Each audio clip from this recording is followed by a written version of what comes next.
The worst phone call of my life came at 3:47 a.m. on a Tuesday morning. But it wasn't the call telling me my father had died. That came 3 hours earlier, and I already knew something was wrong because my stepmom hadn't called me. My dad's lawyer had. No, the worst call came when I was sitting in my apartment, numb, trying to figure out how to tell my 15-year-old sister Emma that our father was gone. That's when my phone rang again. It was Miranda, my stepmom, the woman who'd been in our lives for 16 years. The woman my father married when I was 10 and Emma was just a baby, barely a year old after our mom died in a car accident. "Alexis," she said, her voice cold, not sad, not grieving, cold. "I need you to understand something before you come to the house. Your father's wishes were very clear. The house, the accounts, everything, it's mine now.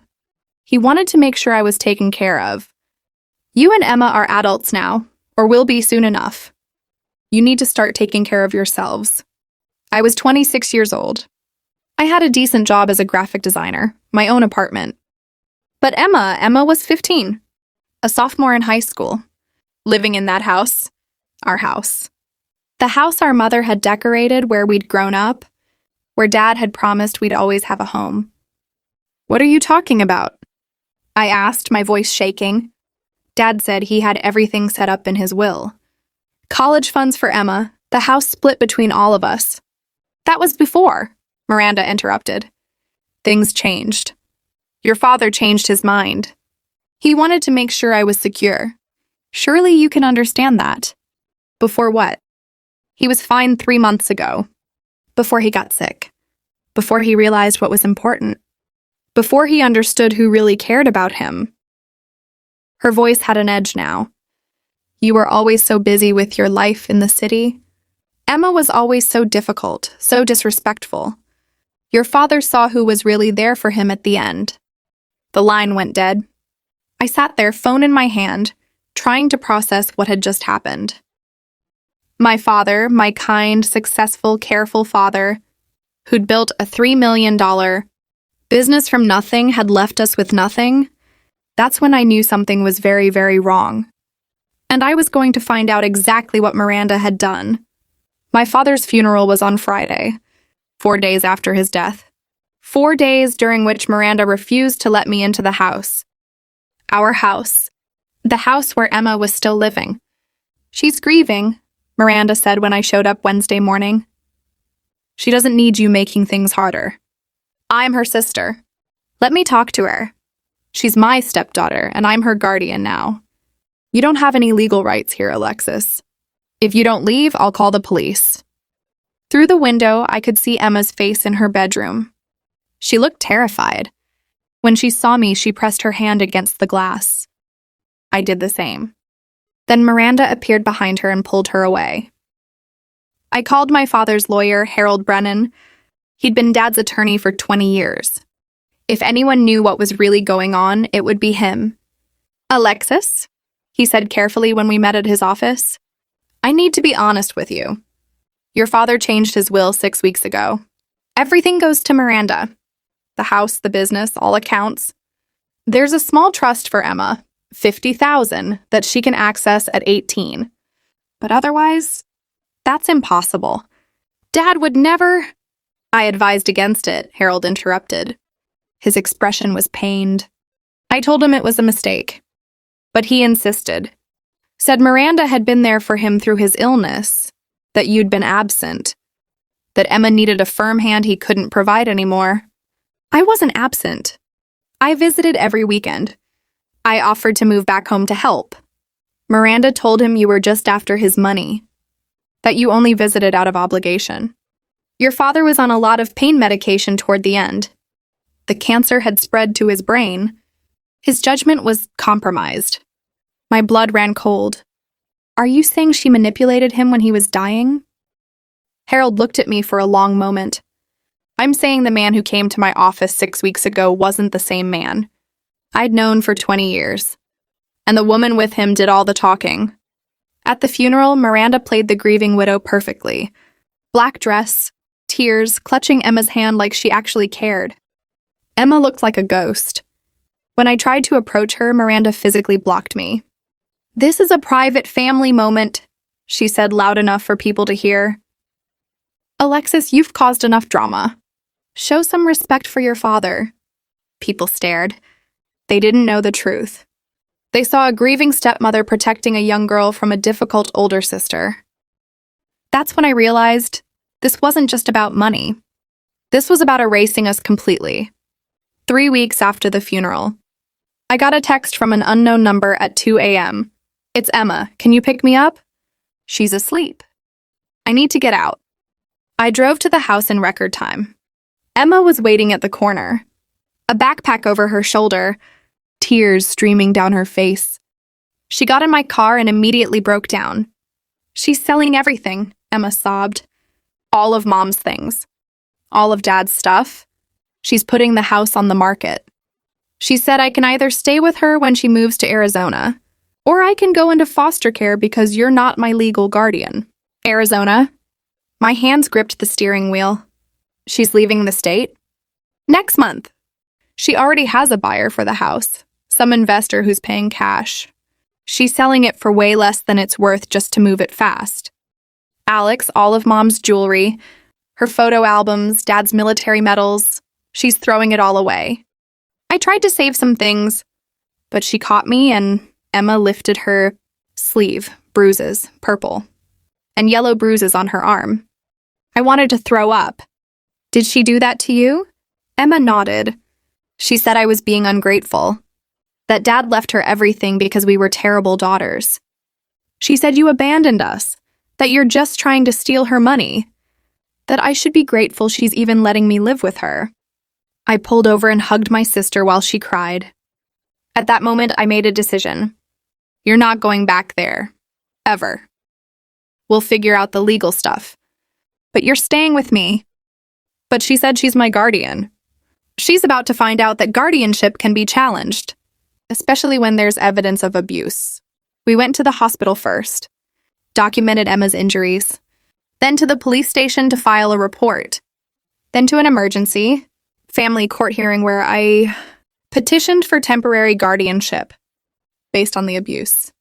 Miranda showed up with her lawyer, playing the victim. Emma is troubled. She's been lying, stealing, acting out since her father died. Alexis is putting ideas in her head. This is exactly what Robert warned me about.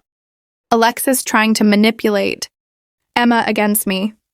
But the judge saw Emma's bruises, heard her testimony, saw that Miranda was planning to move out of state in weeks. Temporary guardianship is granted to Alexis Hartley pending a full hearing, the judge ruled. Ms. Miranda Hartley is not to contact the minor without supervision. Miranda's face went from fake concern to pure rage in seconds. As we left the courtroom, she grabbed my arm. "You just made the biggest mistake of your life," she hissed. "That money is mine. This house is mine, and I will bury you if you try to take it." "Try me," I said. With Emma safe in my apartment, I hired an attorney who specialized in estate litigation. Her name was Catherine Chen, and she had a reputation for destroying fraudulent inheritance claims. "Tell me everything," she said during our first meeting. "Every detail you remember about your father's final months. Every interaction with Miranda. Every suspicious moment." I told her about how Dad had been fine in January, going to work, playing golf, complaining about getting old but otherwise healthy. About the cancer diagnosis in February that seemed to come out of nowhere. Stage 4 pancreatic cancer? 6 months to live, they said. About how Miranda immediately took over, hired home nurses, controlled all his medications, insisted that visitors were too stressful for him. How my weekly visits became supervised, short, with Miranda always present. About the last time I saw him 4 weeks before he died when he seemed confused. Called me by my mother's name. Didn't remember what year it was. Kept asking why I'd left him. She was overdosing him. I told Catherine. I'm sure of it. She controlled all his medications. The nurses she hired worked for her, not him. Catherine made notes. We'll need medical records. But what I really need is the original will. The one before Miranda's changes. Harold said Dad changed it 6 weeks before he died. Harold Brennan is a good man, but he made a mistake.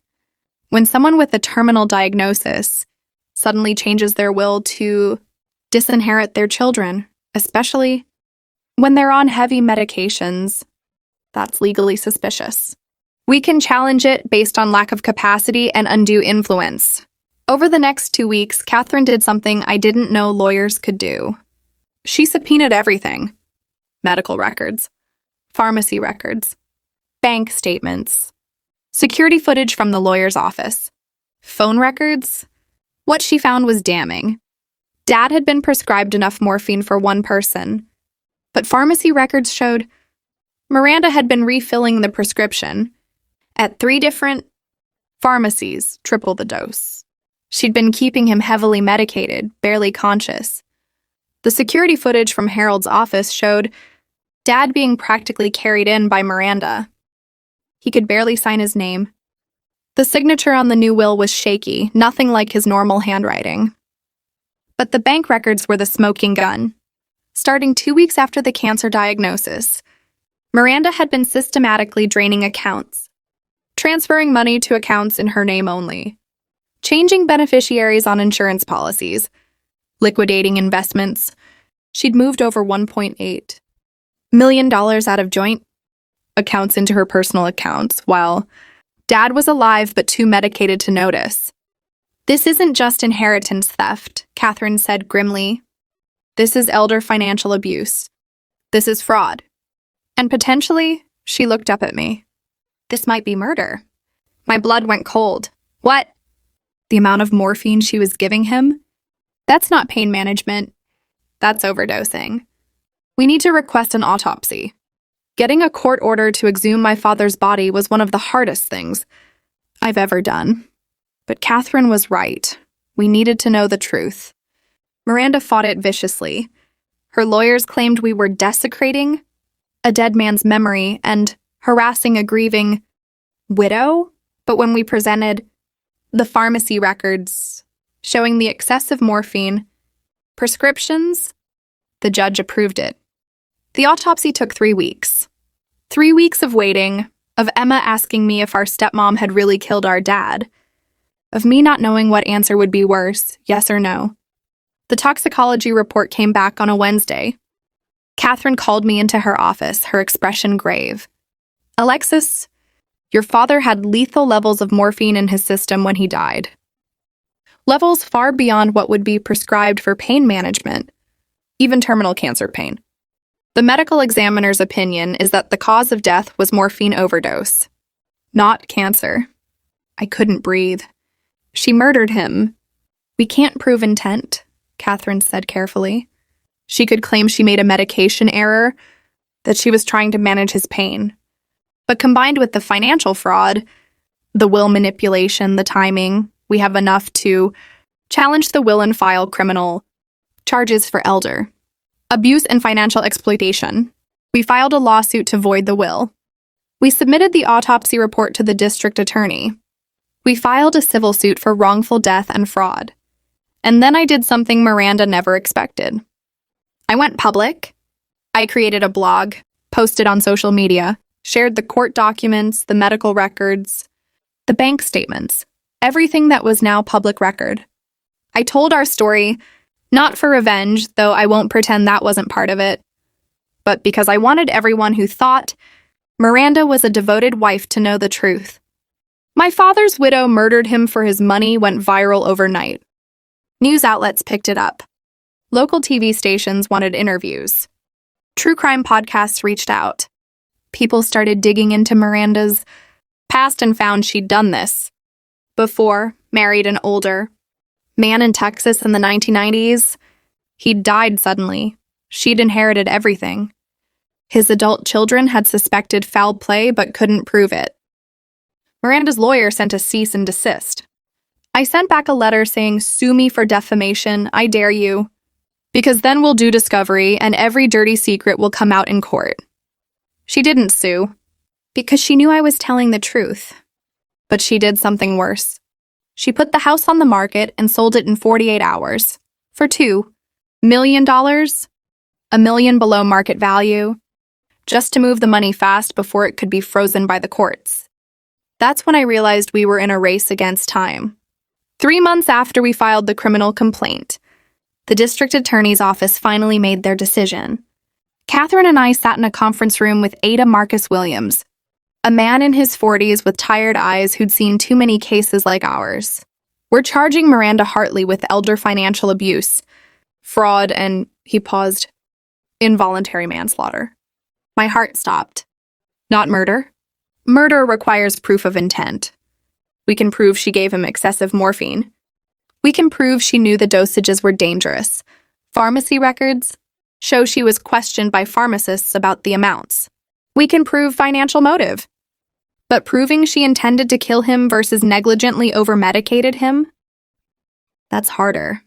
Involuntary manslaughter is what we can make stick. What's the sentence? Emma asked quietly. She'd insisted on being here, even though she was only 15. She deserved to hear this.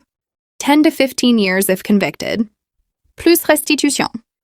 We'll be requesting the court freeze all assets pending trial. She sold the house, I said bitterly. Got $2 million. Probably already moved it offshore. We froze her accounts yesterday, Marcus interrupted with a slight smile. All of them. The $2 million from the house sale. The life insurance payout, the business accounts, everything. She can't touch any of it. And if we win, it all comes back to you and Emma as the rightful heirs. For the first time in months, I felt hope. The arraignment was brutal. Miranda showed up in designer clothes playing the victim. Her lawyer argued she was being persecuted by money-hungry stepdaughters who couldn't accept their father's final wishes. But when the charges were read, elder abuse, fraud, involuntary manslaughter, I saw her mask crack. Real fear flashed across her face. The trial was set for 6 months later. During that time, more evidence emerged. The home care nurses Catherine tracked down were terrified to testify at first. But eventually, 2 of them admitted Miranda had instructed them to give extra doses of morphine when Dad was agitated, which meant whenever he asked to see me or Emma, or questioned what Miranda was doing with his money. One nurse, Maria, cried on the stand during a pre-trial hearing. I told her it was too much medication. She said she'd fire me and report me to the licensing board for negligence if I didn't do what she said. I needed the job. My kids, I'm so sorry. I should have reported her. The evidence was overwhelming. Miranda's lawyers tried to negotiate a plea deal, 5 years with time served. Catherine and I refused. We wanted a trial. We wanted everyone to hear what she'd done. We wanted justice.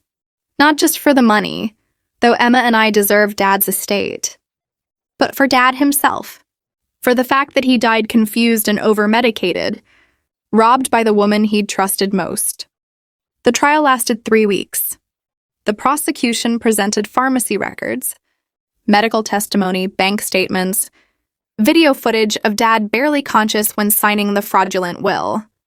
They showed how Miranda had isolated him, controlled his medications, systematically stolen his money while keeping him too drugged to notice. The most devastating moment came when they played a voicemail. Dad had left me 2 months before he died. One I'd saved but forgotten about until Catherine asked for my phone records. His voice was slurred, confused, but the words were clear. Lexi. Baby, I don't know what's happening. Miranda says you don't want to see me anymore. Says you're angry about money. That's not true, is it? I'm scared. Something's wrong. The medication? I can't think straight. Come see me? Please? I'd never gotten that message. Miranda had blocked my number on his phone. The message had gone to voicemail and I'd missed it because I was in a meeting. By the time I called back, Miranda answered his phone and said he was sleeping, that I shouldn't bother him. That voicemail broke me. Emma sobbed in the courtroom. Even the judge looked shaken. Miranda's defense tried to paint her as a devoted wife overwhelmed by caregiving duties. They claimed the morphine doses were prescribed by doctors. They weren't, she'd been pharmacy shopping. They claimed the money transfers were joint decisions. They weren't Dad's signature was forged on many documents. They claimed Dad had been angry with me. And Emma, he wasn't, she'd fabricated that narrative to isolate him. The jury deliberated for 8 hours. When they came back, the forewoman, a woman in her 60s who'd reminded me of my mom, looked directly at Miranda as she read the verdict. On the count of elder financial abuse, guilty. On the count of fraud, guilty. On the count of involuntary manslaughter, guilty. Miranda's face went white. I grabbed Emma's hand. Catherine put her arm around both of us. The judge sentenced her to 15 years in prison, the maximum. Mrs. Hartley, you systematically exploited, abused, and ultimately caused the death of a man who trusted you. You stole from his children, manipulated a dying man, and showed no remorse. This court finds your actions deplorable. In the civil case that followed, the judge voided the fraudulent will, awarded Emma and me the entire estate plus damages over $3.2 million and ordered Miranda to pay our legal fees. But money wasn't the victory. The victory was Emma, now 16, getting to heal knowing our father hadn't abandoned us. Knowing he'd loved us until the end. Knowing the woman who destroyed our family was finally being held accountable. It's been 2 years since the trial. Emma is 17 now, a senior in high school applying to colleges. We used some of Dad's estate to buy a small house. Nothing fancy, but it's ours. We filled it with the few things of Mom and Dad's that we managed to save before Miranda could destroy them. The inheritance meant Emma doesn't have to worry about college tuition. I was able to quit my job and start my own graphic design business. We're financially stable in a way I never dreamed possible after that 3:47 a.m. phone call. But more than the money, we got something else back. Our story. Our truth. Our father's memory. My blog about our experience has over 1 million followers now. I write about inheritance theft, elder abuse, how to protect aging parents from predatory spouses. I get messages daily from people in similar situations. Adult children watching their step-parents manipulate their dying parents, steal inheritances, erase families.